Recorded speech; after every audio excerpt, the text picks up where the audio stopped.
TDP, Janasena, BJP parliament స్థాయి ఉమ్మడి సమన్వయ సమావేశం జిల్లా పార్టీ అధ్యక్షురాలు శ్రీమతి రెడ్డి అనంతకుమారి అధ్యక్షతన శుక్రవారం సాయంత్రం అమలాపురం టౌన్లోని మెట్ల రమణబాబు స్వగృహం నందు జరిగింది. రాష్ట్ర వ్యాప్తంగా అన్ని పార్లమెంట్లో పార్లమెంట్ స్థాయిలో టీడీపీ, జనసేన, బీజేపీ ఉమ్మడి సమన్వయ సమావేశాలు నిర్వహించాలని నిర్ణయించిన మేరకు ప్రస్తుతం జరుగుతున్న పార్లమెంట్, అసెంబ్లీ ఎన్నికల్లో అనుసరించవలసిన వ్యూహంపై చర్చించి కార్యాచరణ రూపొందించడం జరిగింది.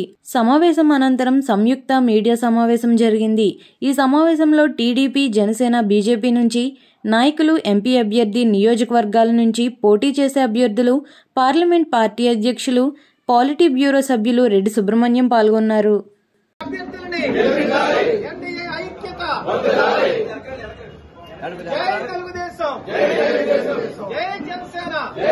ప్రచారంలో చెప్తాను నేను. మేము ప్రచారం మొదలుపెట్టిన తర్వాత పురంధేశ్వరి గారితో దొరబాబు గారు మాట్లాడారు.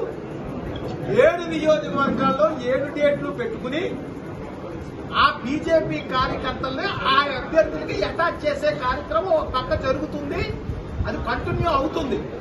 ఇప్పుడు మేము ఎందుకు పెట్టామంటే మీరు ప్రశ్నించినటువంటి ప్రశ్నలు మాకు కూడా మా దృష్టికి వచ్చాయి కాబట్టి కొన్ని చోట్ల గ్యాప్లు ఉన్నాయి కాబట్టి ఆ గ్యాప్లను సరి చేసుకునే బీజేపీకి పాల్గొనట్లేదు, జనసేన పాల్గొనట్లేదు, తెలుగుదేశం అక్కడ దూరంగా ఉంటున్నారనే వివాదాలకు అసలు తావివ్వకుండా కార్యాచరణ కార్యక్రమం చేసుకుని 7 రోజులు 7 కార్యక్రమం పెట్టి అక్కడ తెలుగుదేశం పార్టీ అభ్యర్థి అయితే జనసేన, బీజేపీ వాళ్ళని పరిచయం చేయడం, జనసేన అభ్యర్థి అయితే బీజేపీ, తెలుగుదేశం వారిని పరిచయం చేసే కార్యక్రమానికి టైం టేబుల్ తయారు చేసుకుంటాం. అది ఆల్రెడీ వారు చెప్పింది బీజేపీ పరిచయ కార్యక్రమం చేస్తున్నారు. నేను చెబుతున్నది 3 పార్టీలు ఒకే వేదిక దగ్గరకు వచ్చి ఆ అభ్యర్థికి సహకరించవలసిందే కార్యక్రమం తీసుకుంటాం. ఆ ప్రణాళిక కూడా మీకు రిలీజ్ చేస్తాం. నమస్కారం తెలుపుకుంటున్నాను. ముఖ్యంగా మీడియా వారికి నా హృదయపూర్వక నమస్కారం తెలుపుకుంటున్నాను.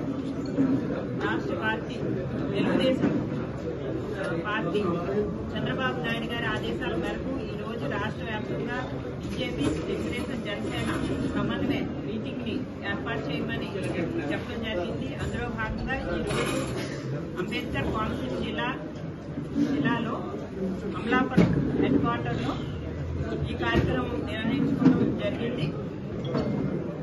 ఉమ్మడి అభ్యర్థులు 5 అభ్యర్థులు నియమించారు. అలాగే జనసేన నుంచి 2 అభ్యర్థులు నియమించారు. పార్లమెంట్ హరీష్ గారు ఎంపీగా అభ్యర్థిని నియమించిన విషయం మనందరికీ తెలుసు.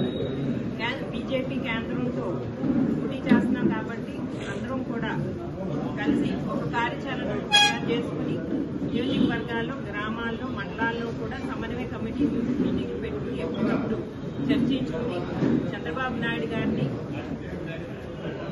ఉమ్మడి ప్రభుత్వాన్ని ఏర్పాటు చేసుకుని చంద్రబాబు నాయుడు గారిని ముఖ్యమంత్రి చేయడానికి మీ అందరం కూడా కృషి చేస్తాం.